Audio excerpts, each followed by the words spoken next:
Yeah, okay. So 2004, I had just gotten out of the 8H Holbrook car and was in the 4M car at the time with Scott Chocut. Scott, we raced, Rob Hart and I raced with him for about a year and a half, maybe 2 years. And he was starting to talk about getting out. And one thing led to another. And I think Rob kind of got the ball rolling with Kevin. I didn't know Kevin at the time.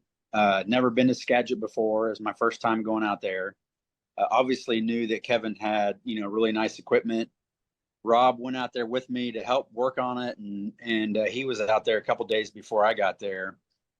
And yeah, so we end up getting to the track, and that track just suited the way I drove. I was just fast right out the gate for some reason. And back then it was that weird, kind of crazy, dusty, dirty dirt, that they had on that track forever. It rained dust, but you still pull tear offs. And it still always had a little bit of grip, always. And so anyway, we put ourselves on the front row, and I go to line up, and my car doesn't run, like it's missing and misfiring, and On I'm like, Saturday? oh, yeah, yeah, for the start of the feature. And I'm like, oh my gosh, you're kidding me. And so I think it paid good money then too, 25,000, I think, which back then was good money, right? So we take the green, and it's fitted and sputtered for 10, 12 laps, and then finally cleaned out. I don't know what the heck was wrong with it, but we took off and ended up winning the race. So which was a blessing for me because it ended up turning into Rudine getting involved with our team more. I just hit it off with Kevin and his family and that whole group, and eventually ended up turning into a full time ride for me. That's really cool. Now, how about 2010? You're back 6 years later. What's the Yeah, circumstances? so I won with Danny Kirkpatrick that year. Danny, I met just through friends, just racing around that area. And then there again, like even our outlaw races, I always ran really well at Skagit, and always had decent showings. Didn't really matter whose car I was in or what team I was with. And Danny, I raced for Danny a few times, and then he wanted to run Dirt Cup, so we put together a car for Dirt Cup, and ended up winning it again. And that was a really good race. That was a fun win. Yeah, like I just went back and watched that race. That was a man's win. Like that track was hammered down with a big hole in the center, 1 and 2. Yeah. Allard was being an animal. He actually got the jump on you. And the guy that you actually battled a lot for this, I don't know how well you remember this. Dom, do you remember this name? He battled Zach Zimmerly for a lot of this race. I don't even remember Yes. that. Well, Yeah. hey, back That's then, like at that time, Jonathan Allard was the man at Skagit. Like that dude was a machine. yeah. Anytime the zero car showed up, he was definitely in contention to win that race. I don't know how many times he won it, two or three, maybe. At least He two. won it 4 times. Yeah, okay, four times. I knew Yeah. he had won it several. Yeah. Yeah, that Yeah, race. that's. I ran into Zach Zimmerly at a restaurant in Oregon 2 years ago, and he comes up to me and he's like, "Hey man, you probably don't remember me, but I race sprint cars." And I'm like, "Okay, Zach Zimmerly." Like, holy shit! So then he come to the races that night, and I haven't talked to him since. But yeah, I mean, just completely out of the blue, and he was pretty good. He was a young kid that was Yeah, fast. Yep. yeah. Yeah, Yeah. he that race Shane passed him.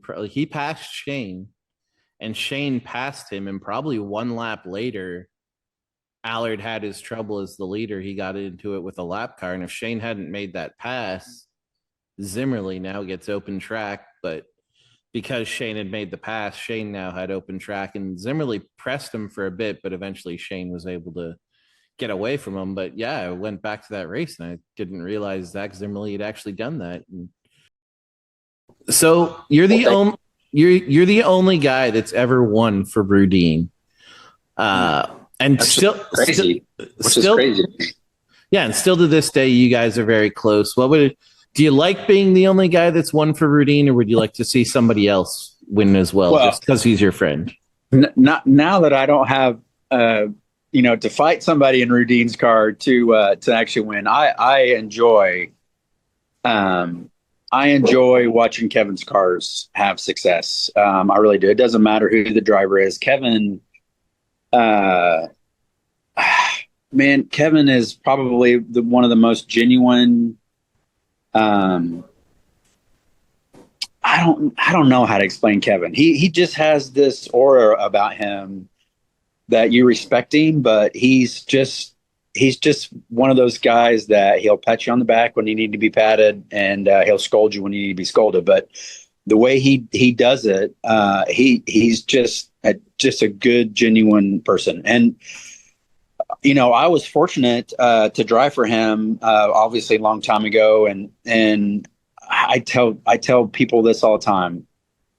He was going through a divorce, and so he had to kind of shut down all of his hobbies at the time, and of course the sprint car team got put on the back burner, and I ended up leaving and going and finding different rides. But I never left any situation I was in on bad terms, no matter what. And now all the business stuff that we do together, I think it's because of that. Like I always tried to stay in contact with him and check on him. And obviously when his cars ran good, I always applauded him for that, because there's not a guy that spends more money and enjoys the world of sprint car racing. Obviously now owning Skagit and what he's been, what he's done there. But the dude just loves sprint car racing. And I'm happy to see his cars run well. So I think his car is going to have a good shot at winning the race this year. I think they're finally getting their groove on, and they're getting the motors figured out when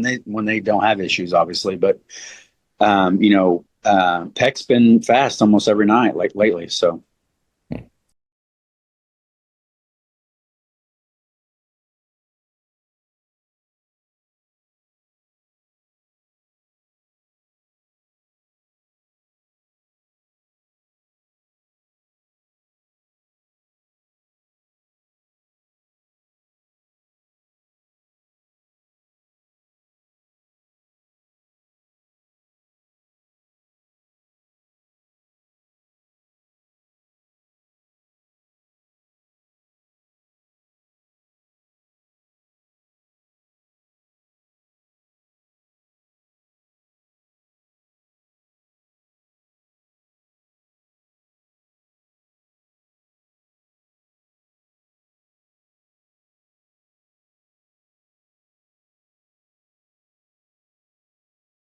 Well, thanks for doing this, Shane, and good luck with Port City. Appreciate it, guys. Thank you.